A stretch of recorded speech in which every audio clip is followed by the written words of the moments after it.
नमस्कार विद्यार्थी मित्रांनो, बघा DMER भरतीमधील एकूण जर बघितलं तर 17 पदांचा जो निकाल आहे तो प्रसिद्ध करण्यात आलेला आहे.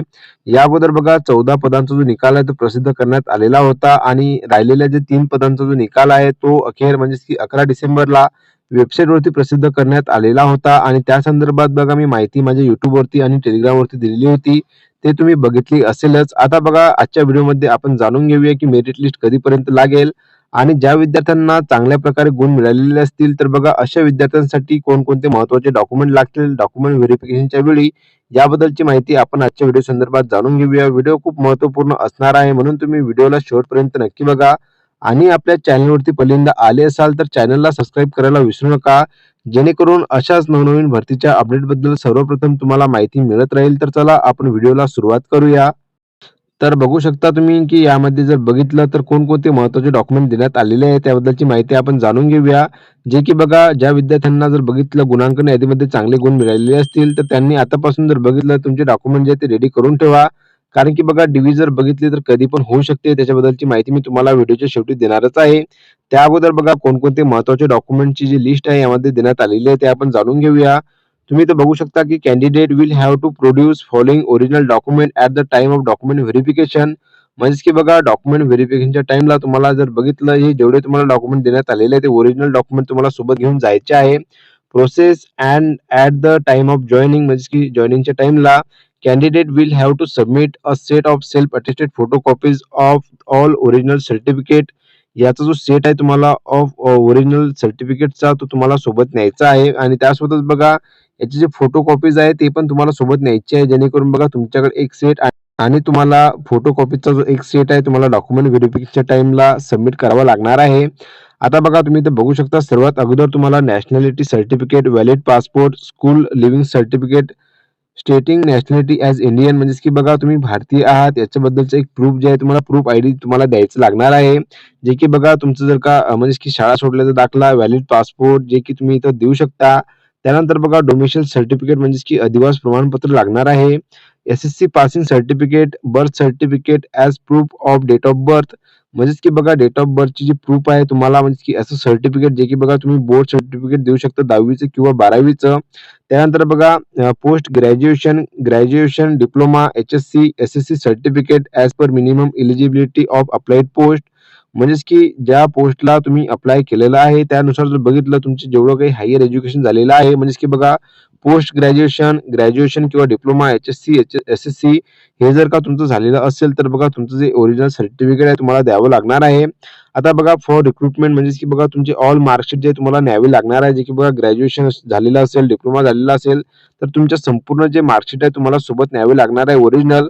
आणि बघा ज्या विद्यार्थ्यांकडे ओरिजिनल मार्कशीट नसतील तर बघा त्यांनी आता जर बघितलं तर कॉलेजमध्ये किंवा युनिव्हर्सिटीमध्ये जाऊन ते अप्लाय करावं, जेणेकरून तुम्हाला डॉक्युमेंट व्हेरिफिकेशनच्या टाइमला काही अडचण यायला नको. कारण की बघा भरपूर विद्यार्थ्यांना जर बघितलं तर DVच्या टाइमला खूप अडचण येते आणि त्यांच्याकडे ओरिजिनल डॉक्युमेंट नसल्यामुळे त्यांना जर बघितलं तर अपात्र ठरवण्यात येते. तर बघा तुमच्यासोबत पण असं व्हायला नको म्हणून तुम्ही आतापासून जर बघितलं तर डॉक्युमेंट तयार करून ठेवा. ज्या विद्यार्थ्यांना चांगले गुण मिळालेले आहेत त्यांच्यासाठी मी सांगत आहे.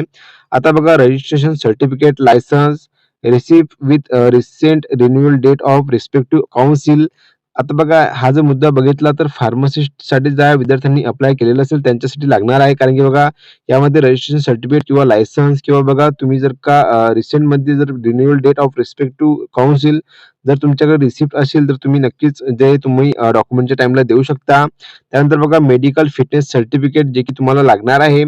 म्हणजेच की बघा तुम्ही शारीरिकरित्या फिट आहात की नाही तर याच्याबद्दल जर बघितलं तर मेडिकल फिटनेस सर्टिफिकेट तुम्हाला लागणार आहे. त्यानंतर बघा कॉन्स्टिट्यूशनल रिझर्वेशन क्लेम जे की बघा कास्ट सर्टिफिकेट जातीचं प्रमाणपत्र, कास्ट व्हॅलिडिटी सर्टिफिकेट पण तुम्हाला लागणार आहे. त्यानंतर बघा non creamy layer certificate for VJA, NTB, NTC, NTD, OBC, SBC for women claiming 30% women reservation non creamy layer certificate should be valid up to date 31/3/2024. बघा हे जेवढे काही तुम्हाला इथे कॅटेगरी देण्यात आलेली आहे, जे की बघा अंडर रिझर्वेशन कॅटेगरीमध्ये जर का तुम्ही अप्लाय केलेलं असेल तर तुम्हाला NCLचं जे सर्टिफिकेट आहे ते लागणार आहे. आता बघा व्हॅलिड अप टू म्हणजे 31/3/2024 पर्यंत तुम्ही इथं बघू शकता की तुमच्या नॉन क्रिमिलियर मध्ये डेट कधीपर्यंत आहे आणि नसेल तर बघा तुम्ही लगेच जर बघितलं तर नवीन अप्लाय करा, जेणेकरून ते लवकरात लवकर तुमच्यापर्यंत मिळून जाईल. आता बघा eligibility certificate for EWS category issue bye appropriate authority म्हणजेच की बघा ईडब्ल्यूचे जे एलिजिबिलिटी सर्टिफिकेट आहे ते तुम्हाला काढावं लागणार आहे जर का तुमच्याकडे नसेल तर. त्यानंतर बघा पॅरलल रिझर्वेशन जे की बघा पीएपी, पीडब्ल्यूडी, पीटीईक्यू सर्टिफिकेट जे की बघा sports person, ex serviceman, orphan या विद्यार्थ्यांसाठी लागणार आहे. त्यानंतर बघा सर्टिफिकेट जे की बघा ज्या फार्मरनी सुसाईड केलेली, कमिट केलेली असेल तर त्यांचं सर्टिफिकेट लागणार आहे. त्यानंतर जर बघितलं तर अशा प्रकारचे जे महत्त्वाचे डॉक्युमेंटची लिस्ट आहे तुम्हाला इथे दिसून जाणार आहे आणि ही जी लिस्ट आहे मी माझ्या टेलिग्राम चॅनलवरती पण तुम्हाला दिलेली आहे. त्यावरून तुम्ही बघू शकता. आता बघा ज्या विद्यार्थ्यांनी अजूनपर्यंत आपलं टेलिग्राम चॅनल जॉइन केलेलं नसेल तर बघा टेलिग्राम चॅनलची लिंक आहे डिस्क्रिप्शन बॉक्समध्ये देण्यात आलेली आहे. त्यावरून तुम्ही जॉइन होऊन संपूर्ण जी पीडीएफ आहे आणि ही जी तुम्हाला दिसून येत आहे हे तुम्ही बघू शकता. आणि या डॉक्युमेंट संदर्भात तुम्हाला जर काही अडचण असेल तर नक्कीच तुम्ही मला कमेंट बॉक्समध्ये विचारू शकता, जेणेकरून मी तुमच्या प्रश्नांची उत्तरे देऊ शकेल. आता बघा सर्वात महत्त्वाचं म्हणजे की मेरिट लिस्ट कधीपर्यंत लागणार आहे, कारण की बघा गुणांकन यादी जर बघितली आपण प्रसिद्ध करण्यात आलेली आहे आणि संपूर्ण विद्यार्थ्यांनी जर बघितलं त्यांचे मार्क्स बघितलेले असेल, पण बघा मेरिट लिस्टमध्ये समजून येणार की कोणत्या विद्यार्थ्यांना जर बघितलं तर डीव्हीसाठी बोलवण्यात येणार आहे, जेणेकरून बघा डीव्हीसाठी त्या विद्यार्थ्यांनी आतापासून जर बघितलं तर हे जे महत्त्वाचे डॉक्युमेंट आहे ते काढून घ्यायला पाहिजे.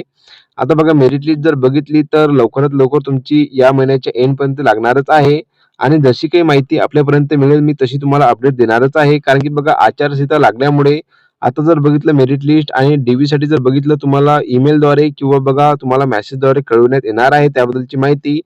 पण बघा या महिन्याच्या एंडिंग पर्यंत जर तुम्हाला म्हणजे की काही अपडेट आलेली नाही तर बघा नक्कीच जर बघितलं तर डीव्हीसाठी तुम्हाला आचारसंहितेनंतर नक्कीच बोलवण्यात येणार आहे. आणि या पदांची जे मेरिट लिस्ट आहे ती आचारसंहितेच्या आधी पण लागू शकते. आता बघा त्याच्याबद्दलची जशी काही माहिती आपल्यापर्यंत मिळेल तशी मी तुम्हाला नक्कीच माझ्या टेलिग्रामवरती अपडेट देणारच आहे. तर बघा अशा प्रकारची याची महत्त्वपूर्ण माहिती आहे जी की मी तुम्हाला दिलेली आहे. व्हिडिओ जर का तुम्हाला आवडला असेल तर नक्कीच लाईक, शेअर, कमेंट करायला विसरू नका. आणि ज्या विद्यार्थ्यांनी अजूनपर्यंत जर का रिझल्ट बघितला नसेल तर बघा रिझल्टची जी पीडीएफ आहे मी माझ्या टेलिग्रामवरती अवेलेबल करून दिलेली आहे. त्यावरून तुम्ही बघू शकता. तर चला भेटूया आपण पुन्हा एकदा नवीन व्हिडिओमध्ये नवीन भरतीची अपडेट घेऊन. धन्यवाद.